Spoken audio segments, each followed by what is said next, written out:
Tony Gomez! Yay, Tony Gomez!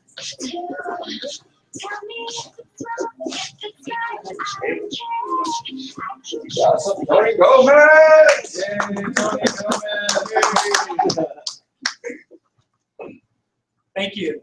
Welcome everyone to Team Access. I want to thank you all for taking the time to be here with us tonight. There are several things you could be doing right now, so we appreciate you for being here. Whether you are a friend coming to support someone, a client coming to review the ideas we have shared, or looking to help us with the growth of our company. Tonight, we're going to have 3 speakers. Our first speaker is Sue Twardell. She's going to talk about the problem that is happening out there right now, and other problems that we see people facing every day. Then, Ray Skosky is going to talk to you about the solution that we put together. And not only do we feel it is needed, but vital right now. After, Brad Sear is going to put the problem and solution together and talk to you about the opportunities in front of us. Once again, thank you all for taking the time to be here. We will be around after to answer any questions. So please, help me welcome Sue Twardell.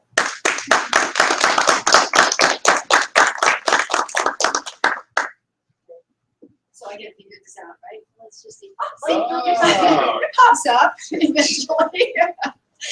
Hey everyone, thanks so much for coming. I know there's a lot of different things you guys could have been doing tonight. Did it do something? Okay. Could have been doing tonight, and you chose to be with us. So I want to thank you again, as well as I know Tony just thanked you. But you know, I'm sure a lot of you are wondering, why in the world am I here? And one of the things that we really wanted to do is us as a team wanted our friends, our family, our clients to all understand what we do so that you can support us in this mission. And what better way to do that than to actually explain what it is we're doing, right? So that's what I thought I'd kind of start out with tonight, if that's okay with everybody. Everyone's good with that?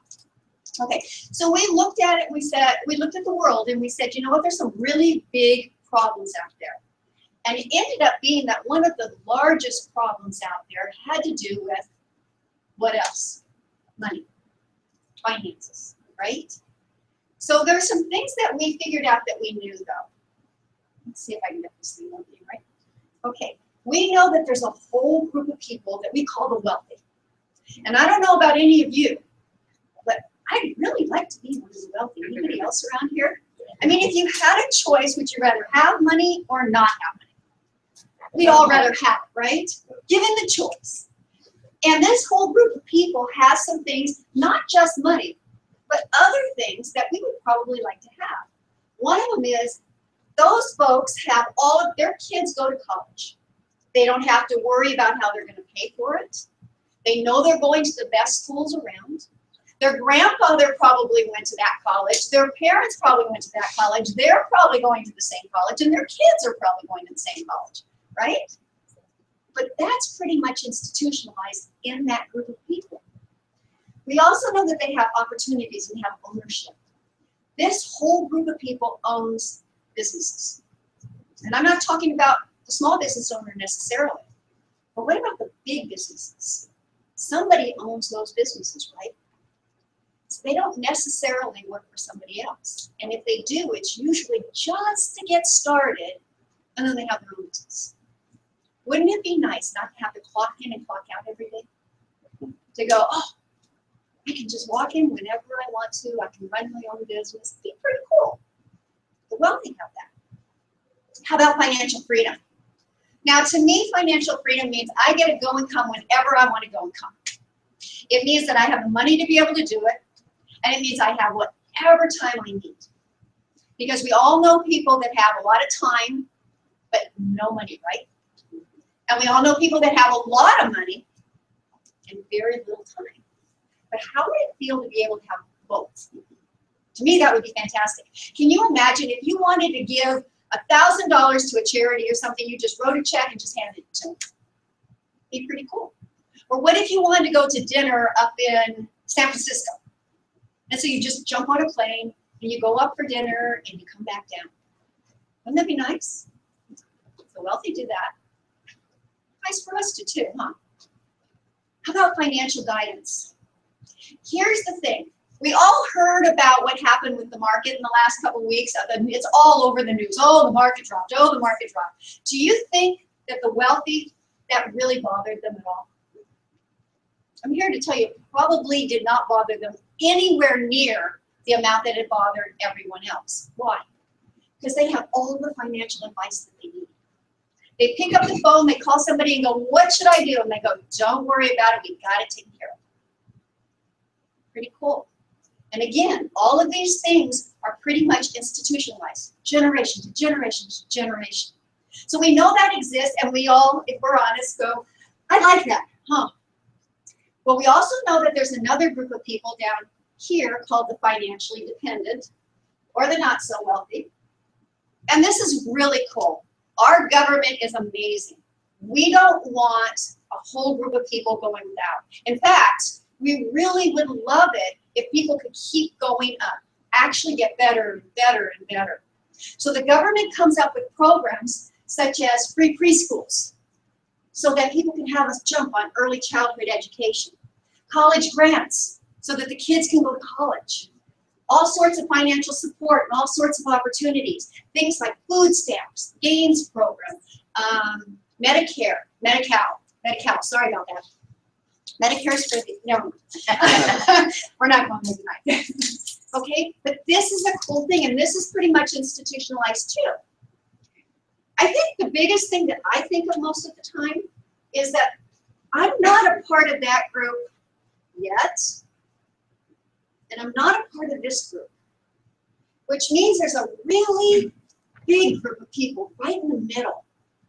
And I like to call that, if I can make this thing work, Main Street families, which basically means it doesn't matter if we make $30,000 a year, or if we make $250,000 a year. If we're working for somebody else, living paycheck to paycheck, can't quit our jobs tomorrow and do what we want to do when we want to do it, this is us. Now, there's some things I know about us. At least I know it about me, and I'm hoping, I'm kind of guessing I probably know it about you, and we'll find out. Anybody here, oh, this is cool. There it goes, okay. Anybody here have little kids? David has little kids. Preschool, before? Before preschool. 2 years old. 2 years old, okay, so just about preschool age. How expensive is preschool? Because would you want your child going to preschool? Yeah. Yeah, get a jump on early childhood education, it's really important. How expensive is that? Expensive. Really expensive. Anywhere from $600 to $1,000 a month per child, or more. But it's important to us, so we're going to do it, right? Okay, how about college? Anybody here have college-age kids? Is it expensive? Oh, yeah. Yeah, a lot, right? You know, it's interesting. I have a family that I sat down with, and he went to college. He has, it's him, his wife, have a house, little girl, 2 years old, and he has $120,000 in student loans. Why? Because it was the way that this group of people, me, you, all of us, unless we get some sort of a, pardon me? Thank you. No, not even grants, probably scholarship, yeah. Scholarship is going to go to college, so we end up with student loans. $120,000. Do you know what the payment on that is a month? That's an extra $1,500 a month going out of his pocket. Every single month. But we do it. Why do we do it? Because it's important. We want to get ahead. This is important. I'd love to own a business. Anybody else here love to own a business? It's funny, growing up, my dad always told me, he says, you're never going to get where you want to go working for somebody else. You'll never get where you want to go working for somebody else. So what did I do? I went to college. Graduated with a degree, not in finance, guys. I graduated with a degree in dental hygiene. And what did I do? I went to work for somebody else. Until one day I finally realized, what in the world am I doing? I don't like working for somebody else. I want to have a business. The only problem is when we want to have a business, anybody here have $500,000 to not only get into business, but be in business long enough to make sure it's going to work? And if we don't, and if it doesn't work, then that means that we're working for somebody else, working to build their goals and their dreams. But we still want it, right? How about financial advice? We already said all the financial advisors help that group of people up there, right? Anybody ever think of why? $250,000 that we gotta have for them to actually do anything with us. Now we can go online, we can kind of figure out ourselves, we can make a phone call, and maybe we'll get some kind of information, but to actually have somebody sit down with us, $250,000. So let me ask you a question. We want all of these things, and we end up going, I don't have this. Or I do, but I pay a big price for it. And that's okay. It's just the way it is. Just the way it is. The truth is we just don't have the same access as either that group of people or this group of people.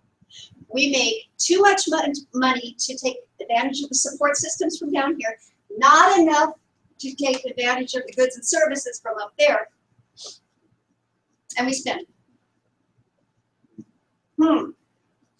So what do we do? What do we do? We turn to what we know. And what do we know? Well, we know the banks are there for us, the lenders are there for this, the insurance companies are there for us, corporate America's there for us, right? Maybe. Anybody gone into a bank lately? How much do you get paid on a savings account or a CD? Less than 1%? Decimal point, yeah. Okay, so this is crazy. So we're actually doing that while the wealthy, because they have the advisors, are making 8, 9, 10, 12, 14% on their money. You guys see this problem here? And this is what I keep thinking about. I go, wait, hold on for a second. Something's really wrong. How about the lenders? Go to credit cards. How much? 20%? 22%? 26%? So what ends up happening there? Well, a lot of times the bank takes that money, gives us the 1%, and then loans it back out to somebody else for 20, 22%. You think they're making money on it? But the banks were made for us, and the lenders were made for us. And corporate America, our bosses, who are never going to tell us to go out and have a business, were made for us. Huh. Interesting. Who's knocking on our door? Anybody come knocking on your door? Say, hey, we can fix this problem? I'm going to be honest with you. We can fix this problem. There's a group of us that said we can absolutely fix this problem. But there's a couple of things that we have to do before we can fix this problem. The first one is to realize that it's even a problem. Because most of us don't even think it's real. It's just the normal everyday stuff. Oh, it's just the way it is. See, that problem doesn't become real until it becomes personal. Think about this. When you get laid off from work, is it personal? Or when your husband or wife gets laid off, is that personal? Absolutely. When your kids go to college and those bills come in, is that personal? It becomes very real at that point, right? Or someone passes away and all of a sudden the spouse has to make all the ends meet. It becomes real at that point. And we said, you know what? There's a group of people here that said, we've got to make sure that people realize that this is a real problem, that we can really do something about it. Instead of going, oh, it's just the way it is, we can make a difference. So what I want to do right now is I actually want to have Wade come up. And he's going to give us a solution for this problem, take us to where we can actually see some light at the end of the tunnel. So welcome, Wade.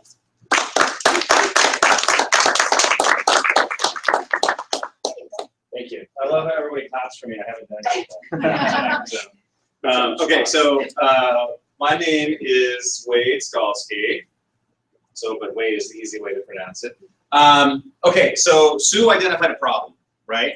And that problem is access.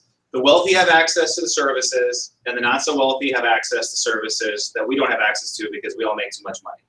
So basically what happens is that we pay for the goods and services to keep the wealthy wealthy, and then we pay the taxes to help the not so wealthy. So we're stuck in the middle. right? And Sue says at the end is that nobody gets upset about it because it doesn't become personal until way down the line, when we don't have enough money to retire, or our kid needs to go to college and we don't necessarily know how we're going to do that, right? So this would be a real bummer talk if all of a sudden we're like, okay, bye, everyone have a great night, problem, we don't know what to do. But there is a solution, all right? And what is that solution? Well, the wealthy think and do with money, think about money and do things with money differently than everybody else do, all right? There's this fallacy, all right? Everybody thinks that the way that most people get wealthy in America is by being an athlete, or being a creative person, or being an actor, or being some sort of musician, right? Well, if you take all of those people, all the athletes, actors, musicians, anything creative, and you put them all together, they account for less than 1% of millionaires in the country. But we have this idea that, oh my God, I've got to invent something, or I've got to do something creative to get wealthy. That's how all the wealthy people got it. The other thing is that 88%, almost 9 in 10 millionaires are first generation. What that means is that there's another illusion out there that, oh, it's all old money. So I can't get up to that wealthy because I'm not talented enough in something. I know I'm not talented. I can't sing or dance or do any of that, right? And then also what happens is that, and I didn't inherit it, okay? And that's where we get in this trap. We're like, we'll never be wealthy because of those two things, but those things are illusions. 35% of all millionaires are business owners. The other 33% are professionals, okay? And then everybody else is single digits. So it doesn't have anything to do with talent. It just has to do with knowing what to do with money and how the wealthy think about it. So what do the wealthy think about money? Well, the first thing they do is they lock in advances for their family. What does that mean?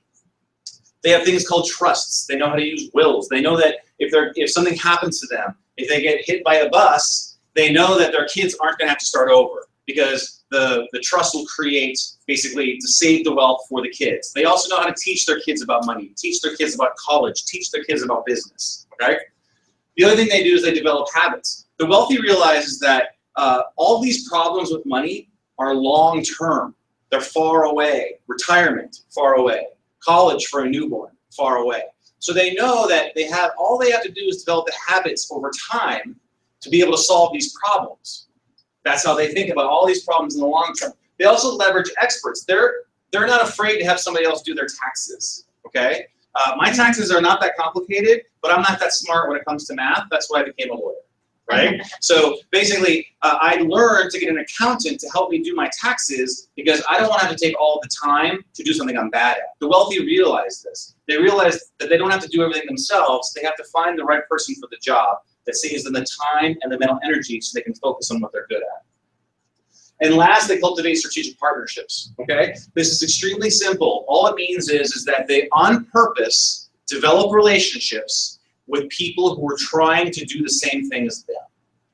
That's all strategic partnership is. It sounds extremely complicated. It's like, oh my God, a strategic partner, how am I gonna do that, right? Well, if you've ever been in a bowling league, then you bowled with your strategic partners that you all want to bowl and do the same thing, right? If you've ever been in a softball league, strategic partnerships, okay? But the wealthy realize is that those things are recreation, but they create strategic partnerships with other people in business to make sure they all are accomplishing what they want, all right? And these are just very simple principles that the wealthy know and teach to their children. All right, I'm the first in my family to go to college. I'm the first in my family to go to law school or any kind of graduate school. My dad was a construction worker, and my mom effectively was a homemaker, okay? And so they didn't teach me anything about money, but I modeled what they did, which is work really, really hard for 6 days and then have beers on Sunday and then work really hard for 6 more days, right? That was their model. Okay, well, the wealthy teach their children on purpose these principles, right? And so when I got money, I just did what my parents did with it, right? I didn't save for retirement. I didn't know anything about college funds, and that's not their fault. They didn't know, so how are they going to teach me how to do those things, right? Well, the wealthy don't make that mistake. They make sure to pass that knowledge from father to son, mother to daughter, et cetera, et cetera. Now, so what good is this for us? Who cares, right? That's great, Wade. How does this help us? Well, if you want to do something, you want to model what other people do, right? So we can create the same habits and do the same things that the wealthy do, but we can't do them exactly the same way. So for instance, I don't have $100 million to put into a trust for my kids, right? I don't have strategic, I can't call Oprah on the phone. She's not gonna pick it up. She's not a strategic partner for me, right? But that doesn't mean that I can't still use those principles. I just have to go a different way to access them. So one way to access them is through a company called Primerica. Basically, Primerica has $3 billion in cash, and it's been around since 1977. All right, so I'm 42. I was born in 72, so it's 35 years old. Is that math? Nope, wrong. It's 37 years old. Okay, so Primerica's been around for 37 years, and what they do is they concentrate on the middle market. Sue said that the wealthy have all this access to financial advice. Okay, but we don't make enough money for the wealthy finance managers to pay attention to us. Okay, Primerica says, well, we're going to help the people in the middle, and that's the only people that we're going to help. Right? So they're basically a strategic partner that helps us do that. And they've been around for 37 years, I got it right that time, and they have $3 billion in cash, which is basically, we have a big uncle that has a lot of money that helps us with our problems, okay? So now, let's talk about this. So how do we do these 4 things, basically, and how do we do them for us, okay? Because it does me no good, I'm an attorney, right? And so it does me no good to say to you, all right, so here's how you get wealthy, right? Go to law school for 3 years. That doesn't do you any good. It creates a whole nother set of problems. We talked about student loans. Your average law student comes out of law school now with $200,000 of debt. That's $3,000 a month in payment in 10 years. Okay? That doesn't do you any good, right? So that's not going to help us. So how do we think about this in a way that we don't have to go to law school or become an accountant or whatever, right? Well, number one is that we first need to lock in advances for our family. Wherever your family is, you've worked extremely hard to get there. I don't care where you fall on the spectrum. I don't care what your family does. I don't care. What I do know is you've all worked as hard as you can to get there, right? If you have children and if something happens to you and you don't lock in that advance, your children start over, okay? Give you an example. My father was a construction worker, right? He then started to build a construction business. And then when he was 47 years old and I was still a kid, and if he died, we didn't have any life insurance. We didn't have anything protecting the family. So I would have not have gone to college. I would have basically started over, and I would have become a construction worker just like he was. Nothing wrong with a construction worker. I've done it. It's a very honorable profession. But as families, we want to be able to move forward, at least have the option. Level term insurance does that. What it does is you borrow a bag of money. If you get struck by lightning, then a giant sum check goes to your children, and they don't have to start over. Right? This is just a trick for us to lock in advances. How do we establish habits, right? Well, we develop habits by the funds of mutual funds. Now look, this isn't exciting stuff, okay? It's not super sexy, right? And so what is that? Why are we talking about it? Why we're talking about it is because it doesn't have to be magic to be able to accomplish the same things. Another illusion that everyone tells us is they tell us that it has to be fancy. They tell us it has to be new. They tell us it has to be some kind of like a bells and whistles on it. Why do they do that? So we buy something from them, right? It can't be as simple enough as just get level term insurance and start to save your money in mutual funds every month, right? To develop the habits for your retirement. Because that's not exciting. We want excitement now, right? Everyone wants the newest thing. So that's what they try to sell to us. The people up here, the wealthy that on top that Sue showed us, get very good at having us buy into illusions. And those illusions are what keep us broke and keep them rich and keep us paying taxes for the people down here. So it's a very real thing when Sue says, why is no one mad about it, right? They don't get mad about it until suddenly our kids can't go to college without going $200,000 in debt. They don't get mad about it until something happens to our uncle, you know, and his family is devastated because no one told them that they could get insurance, right? Why is this information not taught to every single person in school? And why aren't we mad about it? Because it's just not exciting, right? So the key is like we don't have to make it exciting. We just have to get really, really good at it because then we can put it to bed. And then, sorry, interpreter, I know that slang is always fun for you. On a side note, when I do court trials with like Spanish interpreters, they always get mad at me because I always use American slang. So I apologize to the interpreter for that. I just realized I did that like 4 times. So to recap where we were, right, is that we just have to get good at this, right? And then we can start to do the exciting stuff. But let's start at A and lock down A, B, and C before we start trying to jump ahead, okay? Now, The third thing we do is we leverage experts. This is the concept of managed accounts, all right? It's very simple. The wealthy have someone looking at their money every single day, okay? Like the market's been going up and down. I promise you, they have active money managers that are looking at their money every single day. And if they are getting upset, they call them up, and basically all of them are saying either buy more or hold tight, not stay pat. It's a terrible word for the interpreter again, right? Hold tight, right? And so they have experts that they can call, right? Well, we have experts too. When we start to get people doing the mutual funds over after they have enough money, then we can switch them over to the managed accounts, and they have active money managers. Well, wait, how do you have access to that, right? That's a tool of the wealthy. Primerica has 25,000 licensed security representatives. Because they have so many people that are licensed, we can go to these very wealthy service providers and say, look, we want the same access that you do. So instead of having to have $250,000 to open an account, we can do it with 25. All right? So we want to make sure that we start to learn how to manage accounts. But this is really the most important one, because these are all great. But the best one is the cultivating strategic partnerships. No one ever accomplished anything by themselves. I don't care what book you've read that says that someone pulled them up by their bootstraps and did it all themselves. I don't care what movie you watched, or like the guy, the businessman, or the athlete, or whoever it was, solved all the problems by himself. It's a lie.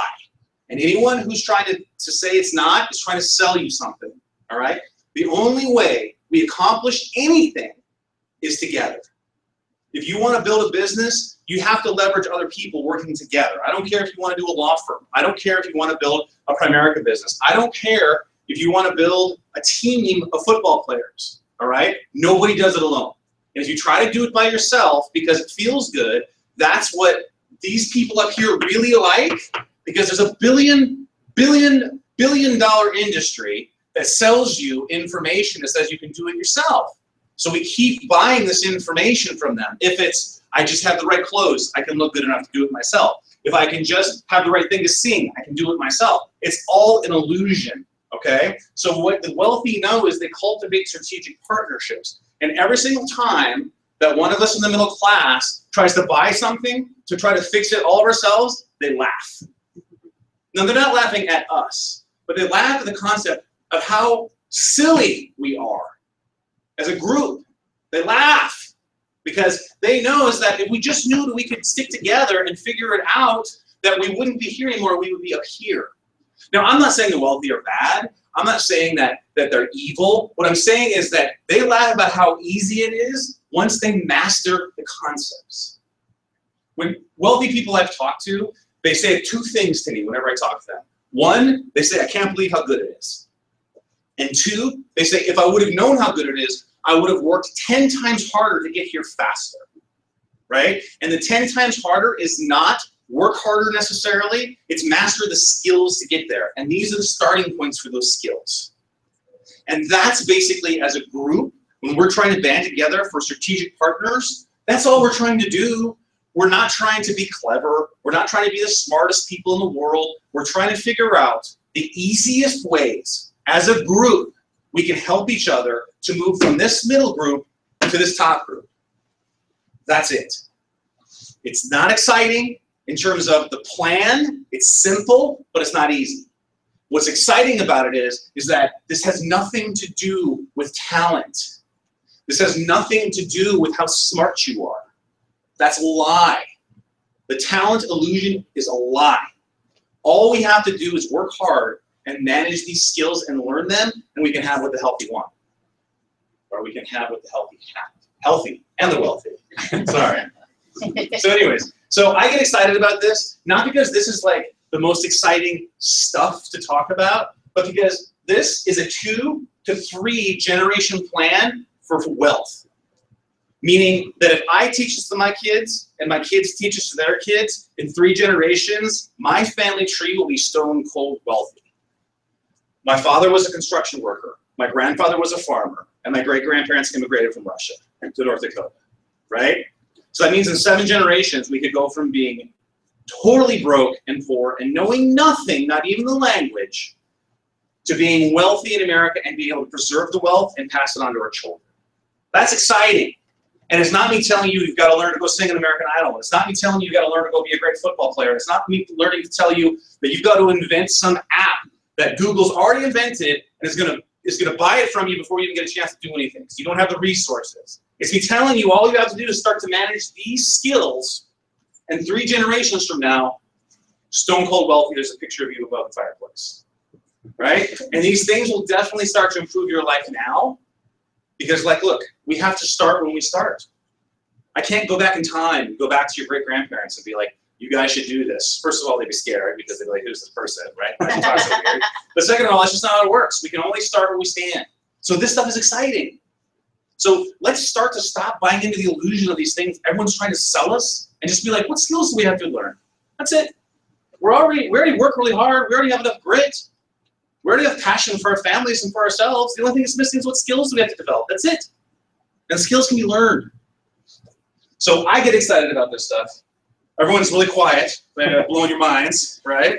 But I'm going to bring Brett up right here, or Brett's going to bring himself up here, I should say. That'd be weird if I brought Brett up here. And he's going to talk to you a little bit about how that this is great. So now we know a 2 to 3 generation plan. But he's going to talk to you about a 1 generation plan. The great Brett Sears.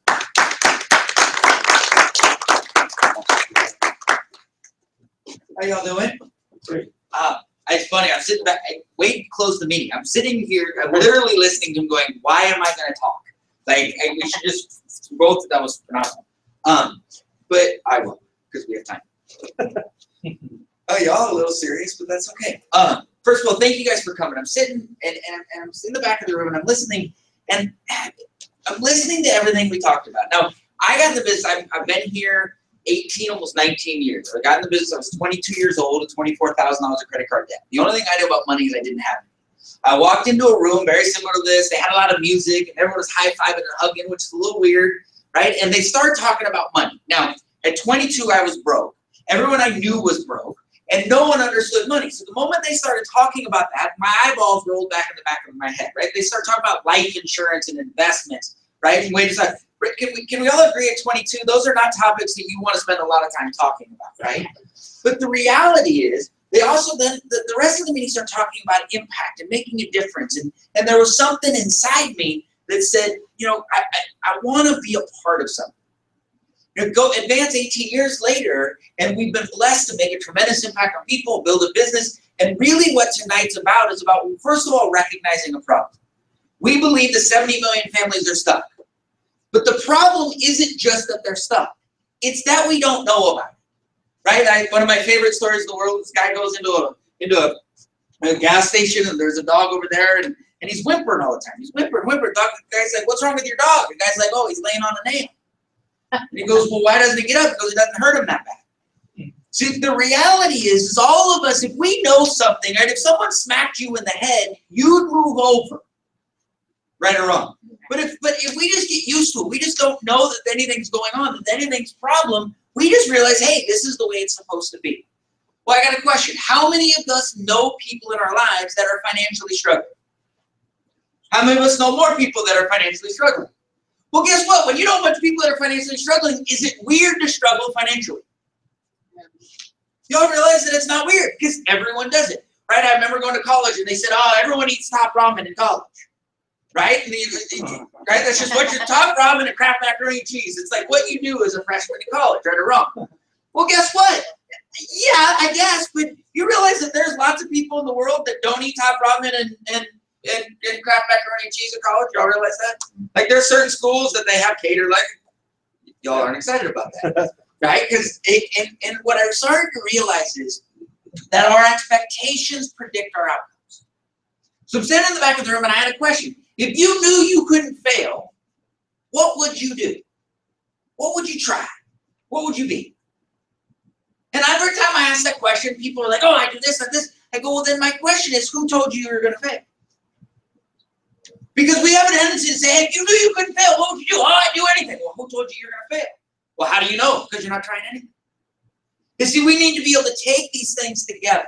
See, my job tonight is to talk about a 1 generation plan. Why? Because we believe that there's a fundamental problem in this country. 70 million of us are stuck, and we don't know about it. And if we say, man, there's a shot to get wealthy in this country. Wade just talked about a 2 to 3 generation plan, which is fundamentally important.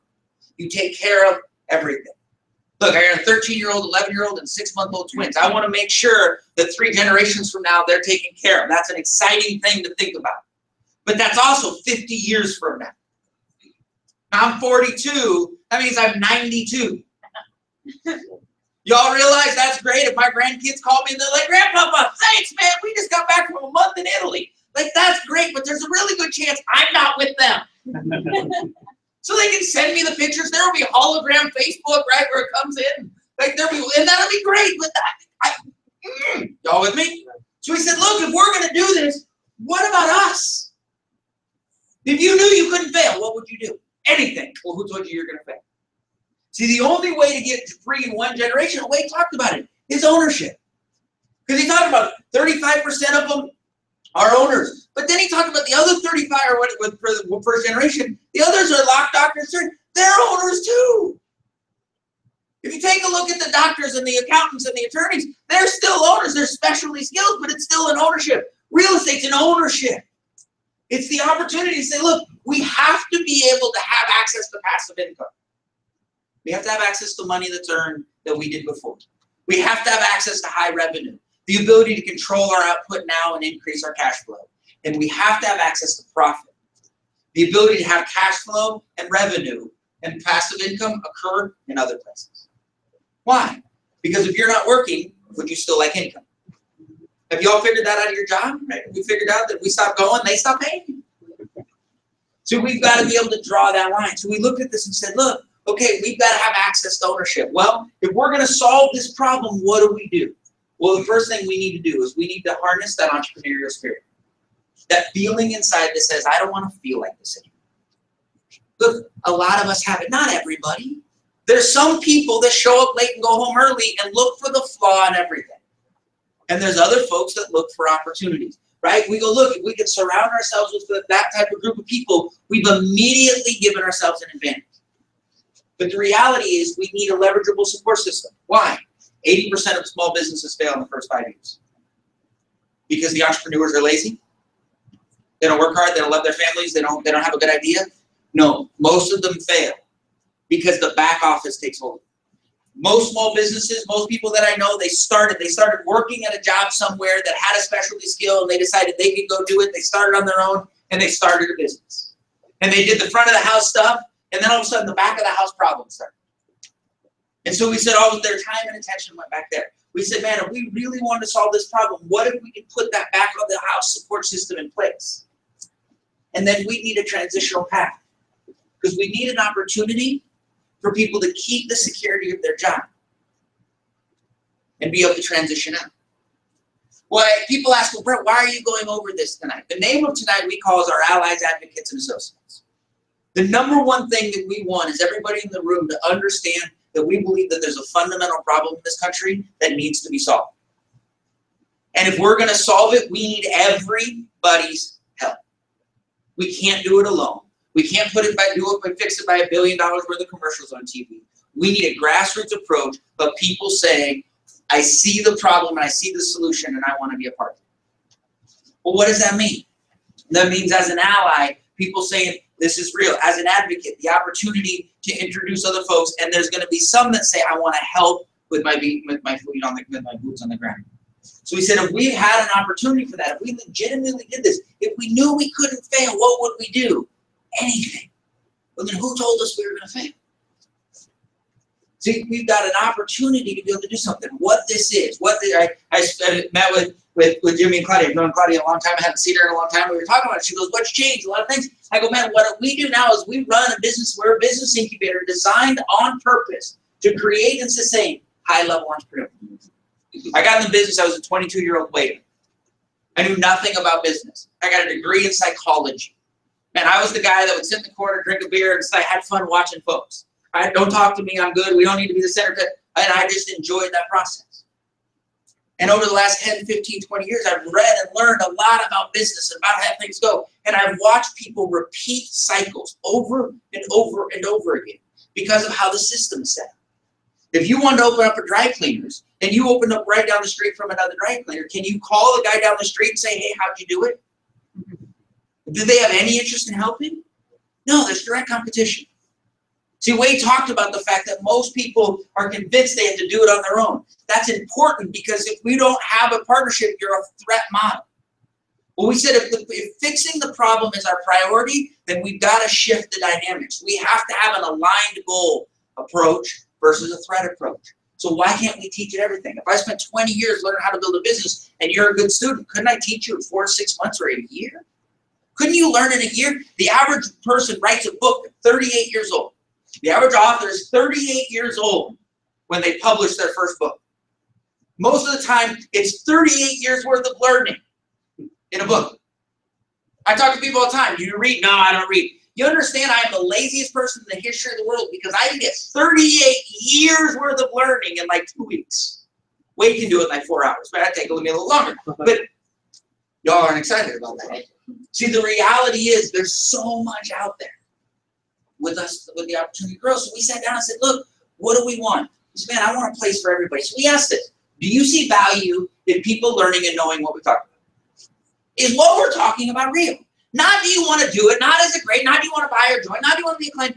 Do you think that there's a legitimate problem in this country that needs to be solved? And if people had access to the resources and tools, they'd have a better shot to create some security in their life. If the answer is yes, then we get our job. Can you understand and support the mission run? See, our number one job is for you to be allies. Right? I am a professional recruiter. Tonight, my job is to recruit you to be an ally.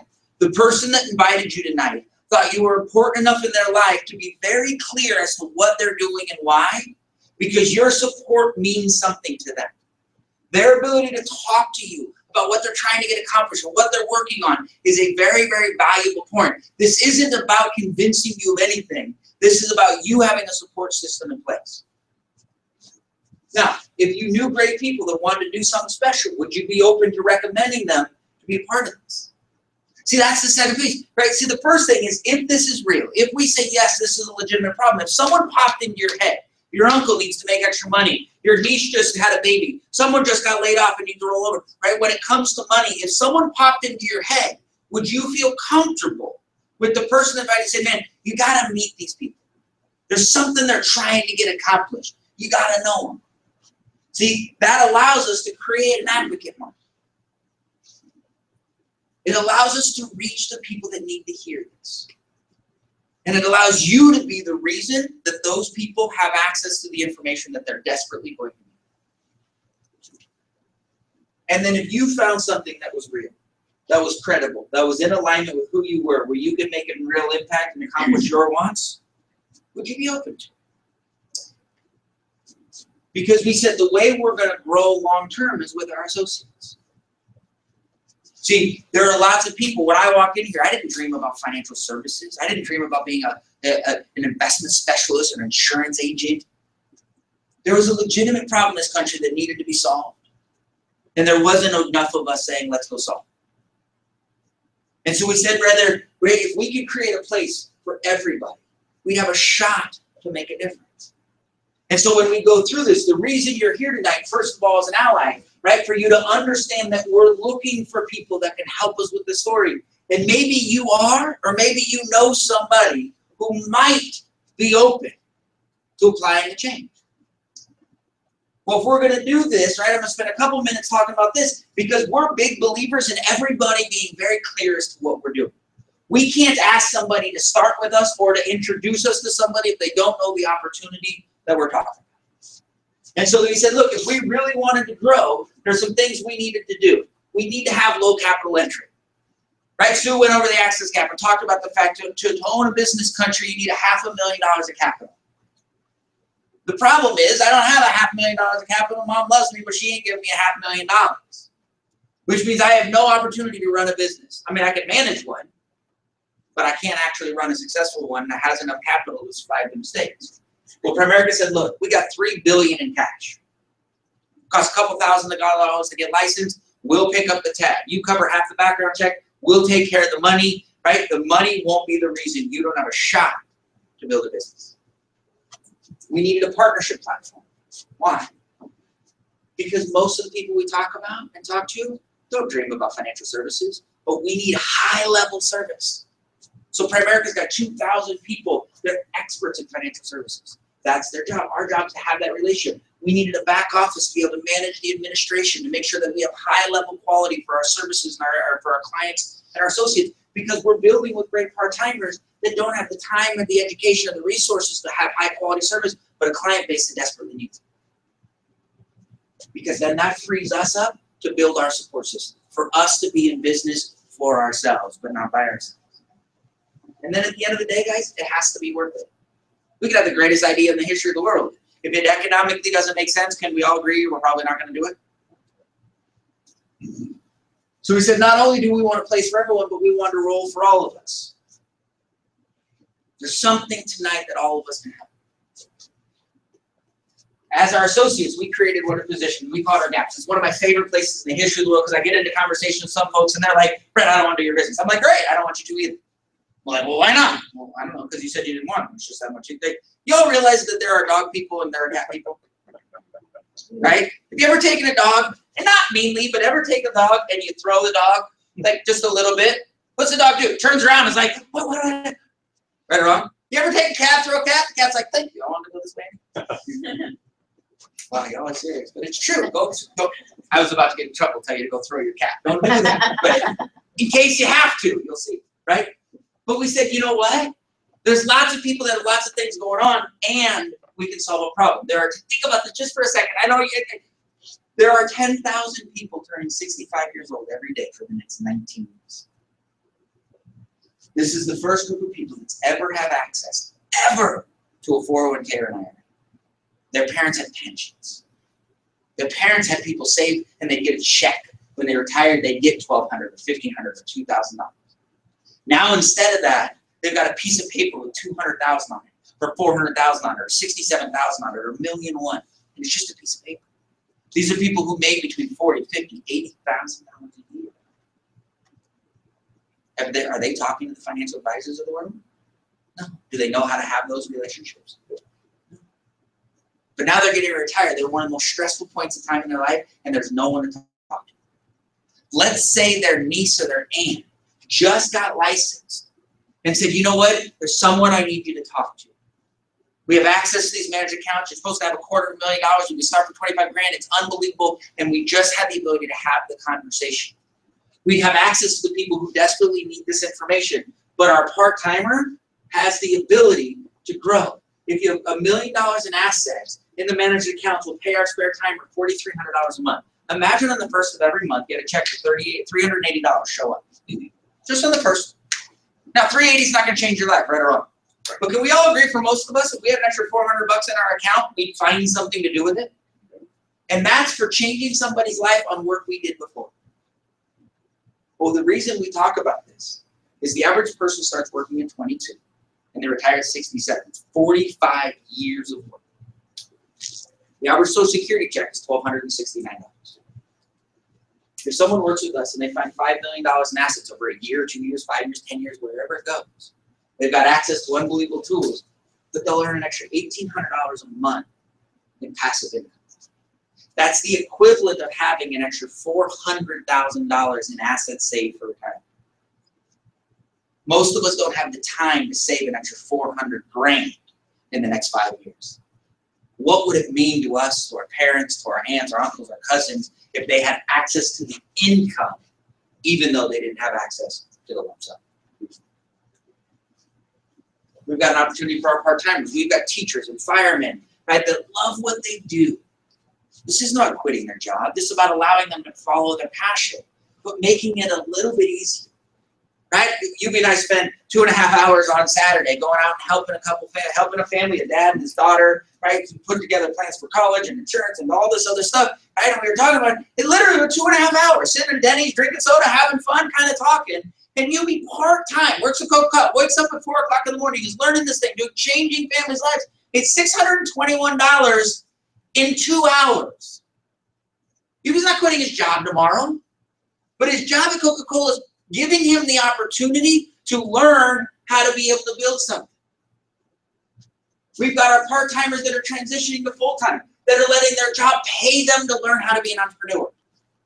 Right? We have a position we call our comma club, right? You make $1,000 and get a hat. I'm like, give me your clothes. He's like, okay, what do I got to do? It's the 9th. Right? So he might be the first person to put on a comma club hat. That'll be fun. the opportunity, but he wants to learn how to transition from his part-time to his job. Right? Tony's buddy, he sends me a text, he's like, I'm close. Right? It allows people the game to start playing. And then we've got our entrepreneurs. We talked about it, passive income, revenue, and profit. See, guys, whether it's a gap or a part-time or a part-time to full-time, or it's the opportunity for the entrepreneur, we said we wanted a space where if somebody said, if I could do anything, what would it be? If we did this, would it be worth it? In our passive income division, if you have an extra $15 million of assets under management, is that going to happen overnight? No, but if over the next 3 or 4 or 5 years we tell the story, that's an extra $8,000 a month.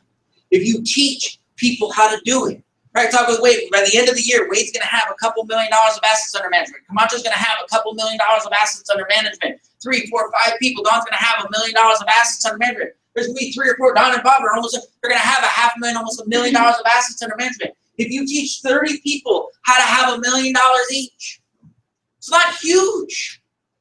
That's an extra $8,300 a month in passive income. That means the beginning of the month, that's $16,000 a month. If you build a team that helps 30 families a month change people's lives. Between Saturday and Sunday, we help 3. We could probably do 30 in a month if all of us came together. That's an extra $12,000 to $16,000 a month. And then where's my passion? Because look, these slides are great. But this is what I love. Taking somebody and teaching them how to be an entrepreneur. How to make an impact. If we're going to solve this problem, we need growth fast. You teach somebody to do half of what you did. This one does 30, they do 15. Company pays $6,200 a month in profit. That's $70,000 a year. Now, I'm not the greatest in math. But 172, 2 is 144, 3 is 210, 280, and 350,000. If over the next 5 to 7 years, you knew somebody that had that entrepreneurial spirit, that had the desire to make an impact in somebody else's life, that wanted to build a company, that wanted to make their life a little bit easier, that wanted to learn new skills, that could leverage their opportunity, and they could learn how to grow passive income, revenue, and profit, that's an extra $750,000 a year. We talked about the fact that a one-generation plan with $60,000 a month allow you to pay your taxes, save some money, have a good life, and get fruit. Yeah. See, guys, whether it's our gap to our entrepreneur, if there's something, if that spirit resonates in you or someone you know, we wanted to make sure it was worth it because we have to align our goals. It would be great to say, we're going to solve the problem because we're good people. And we all probably would. If we walked by somebody and they needed help, most of us would probably stop and help. But if we were trying to do something to take care of our family, maybe we don't have the time, maybe we don't have the energy, maybe we don't.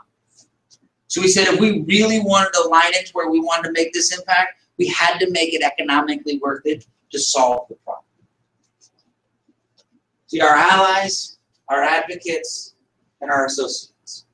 A place for everyone and a role for all of us. Somewhere in here, there's a space. We can't solve this problem alone. Look, the 20 of us aren't going to change the world. We know this. The 20 of us could change our family, but we're not going to change it. But what the 20 of us could do over the next 3 weeks or 3 months is we could grow to 50. And the 50 of us wouldn't change the world, but the 50 of us might be able to grow to 100, huh? And again, the 100's not just 70 million. The 100's not going to do anything to 70 million, but the 100 could grow to 300. And the 300 could grow to 500. And who knows, the 500 might get to 2,000. And could you imagine a group of people understanding what was possible? A group of people being able to deliver on the short-term promises and start to build the long-term promises. What happens when critical mass and momentum starts? This is what tonight's about. We love celebrating the players of the week. We love creating momentum. We love celebrating recognition. We want to create a space where people get to show up and make an impact. So we talk about, we're going to be back here next Wednesday night. The goal is to get from the 20 to the 50 as quickly as possible. to have somebody else hear this story. If you're here for the first time, we'd love for you to come back and hear it again, right? If you know somebody that needs to hear this, we'd love for you to invite them. Just to be exposed. Why? Because the worst thing that happens is you have access to somebody that can give you a financial game plan that American Express and Merrill Lynch will charge $3,000 for. We do for you. You can apply the principles and tools of the wealthy and make sure that your family is on the 2 to 3 generation plan, and we take care of it. Maybe, just maybe, there's a space for us to grow. So guys, I want to thank you for coming. Before you leave, we've got training back here on Saturdays. You know, we go from 9 to 11. So if anybody's interested in growing and learning about this, here, look, again, we talk about the fact that we run an entrepreneur incubator. This is about teaching everything we know as quickly as humanly possible. Finding the people who need us. If there's any questions, we'll be hanging out around. By the way, I want to take a quick little second. I apologize. My wife's not here. She's a venture cap. Well, yeah, I guess she's an attorney, and today is her last day. And so she's supposed to be here, and then she had her exit interview and stuff like that. Like big decisions are being made in our family to really be able to drive this thing home, to really be able to make this impact. And she had so much value. I would love for you just to come back so you can meet her, because next week you'd be like, oh my God, it's so much better because you're here. And I'm okay with that. Marry up. It's a really, really important thing. So guys, thank you so much for coming. If there's any questions, we'll be around. Thanks. Have a great night.